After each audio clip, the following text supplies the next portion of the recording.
On this episode of China Uncensored, China's weird fascination with Top Gun. Hi, welcome to the Danger Zone. I'm Chris Chappell. So, after many years as a China observer, I've observed some interesting observations about China. Apparently, someone in the Chinese government really likes Top Gun.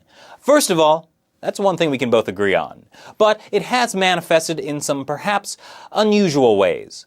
First, there was that time in 2011 when party mouthpiece CCTV aired a special about military Air Force training. And as impressive as it was to see the Chinese J-10 stealth jet blowing stuff up, it probably would have been even more impressive if someone hadn't realized it was just a scene from, you guessed it, Top Gun.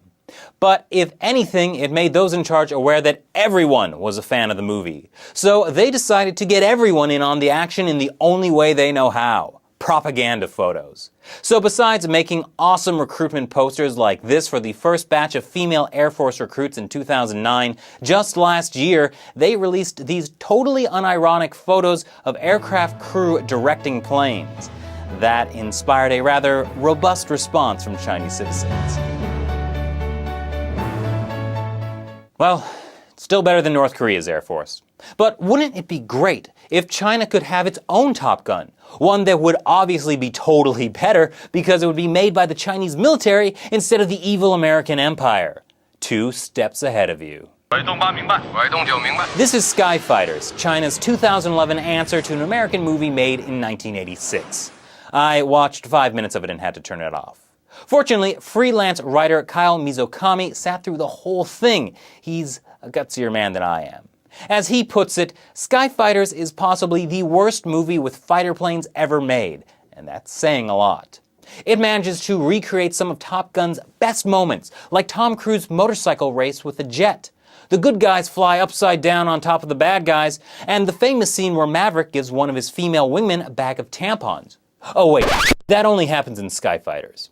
But that, and the very poorly CGI'd planes, is not the only difference between Top Gun and Skyfighters.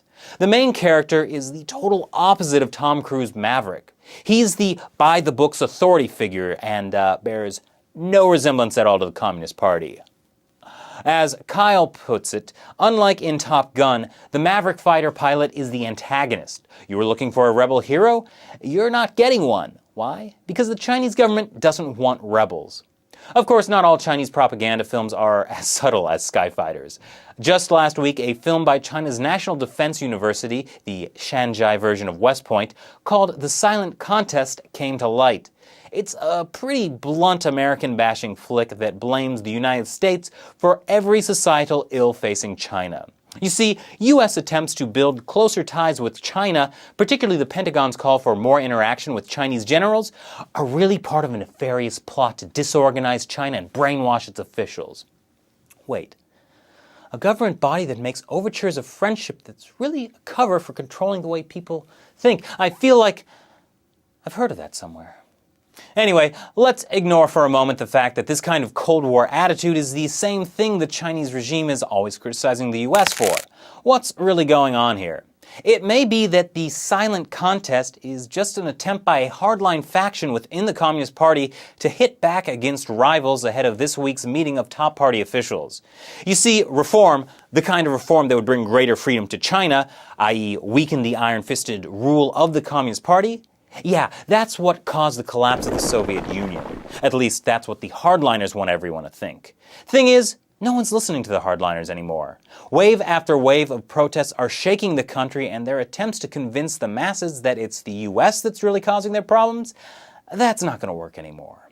So by releasing a film like The Silent Contest, they're just trying to convince other officials ahead of this meeting that reform will only ruin the Communist Party. And they're right. The Communist Party is so fundamentally cruel and corrupt that if they ease up, the public will find an opening and the party will collapse. But the people are already so fed up that if the party keeps squeezing, the public may still erupt and demand the end of the Communist Party. Basically, these are the final days of the Chinese Communist Party. Welcome to the Danger Zone. Thanks for watching this episode of China Uncensored, and thank you again, Kyle Mizokami, for watching the entire Skyfighters movie, so I didn't have to. Once again, I'm Chris Chappell. See you next time.